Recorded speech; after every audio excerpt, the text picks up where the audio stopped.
नमस्कार मित्रांनो, श्री स्वामी समर्थ. आजचा हा व्हिडिओ खूप खास आहे, कारण आपण बोलणार आहोत अक्षय तृतीया आणि त्या दिवशी पितरांची पूजा कशी करायची.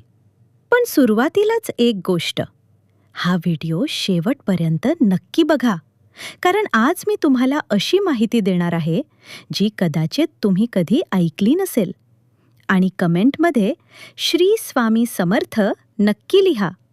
मित्रांनो, 19 एप्रिल 2026 अक्षय तृतीया हा दिवस 3.5 मुहूर्तांपैकी एक, म्हणजे अत्यंत शुभ, अत्यंत पवित्र. या दिवशी आपण जे काही करतो, दान, पूजा, जप, त्याचं फळ आपल्याला अक्षय म्हणजेच कायमस्वरूपी मिळतं. पण एक गोष्ट अनेक लोकांना माहीत नसते. या दिवशी फक्त लक्ष्मीनारायण पूजाच नाही, तर पितरांची पूजा देखील खूप महत्त्वाची असते. कारण जेव्हा आपण आपल्या पूर्वजांचं स्मरण करतो, त्यांना अन्न अर्पण करतो, तेव्हा त्यांची कृपा आपल्यावर होते. आणि मित्रांनो, पितृदोष, अडचणी, अडथळे हळूहळू दूर होऊ लागतात. अनेकांच्या आयुष्यात काही ना काही अडचणी असतात. कामात अडथळे, घरात शांतता नसते. कधी-कधी कारण समजत नाही. त्यामागचं एक कारण म्हणजे पितरांची असंतुष्टी. म्हणूनच या अक्षय तृतीयेपासून एक छोटी सुरुवात करा. सकाळी लवकर उठा, घर स्वच्छ करा, उंबरठ्यावर हळदीचं लेपन करा, मुख्य दरवाजाला आंब्याच्या पानांचं तोरण लावा. हे फक्त परंपरा नाही, तर घरात सकारात्मक ऊर्जा आणण्याचा मार्ग आहे. त्यानंतर सूर्यदेवाला अर्घ्य द्या.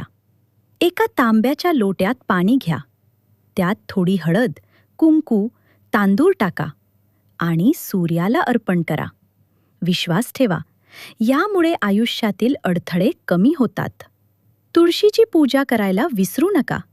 संध्याकाळी तुळशीपाशी दिवा लावा. यामुळे घरात शांती आणि समृद्धी टिकते. आता सर्वात महत्त्वाचं, पितरपूजन कसं करायचं? दुपारच्या आधी घरात एक स्वच्छ जागा निवडा. एक पाट ठेवा. त्यावर पांढरं वस्त्र अंथरा. पूर्वजांचे फोटो ठेवा. त्यांच्यासमोर गव्हाची रास ठेवा. त्यावर करा आणि केळी ठेवा. त्यात स्वच्छ पाणी भरा. हळदी कुंकू लावा. त्यावर आंबा ठेवा. फुलं अर्पण करा.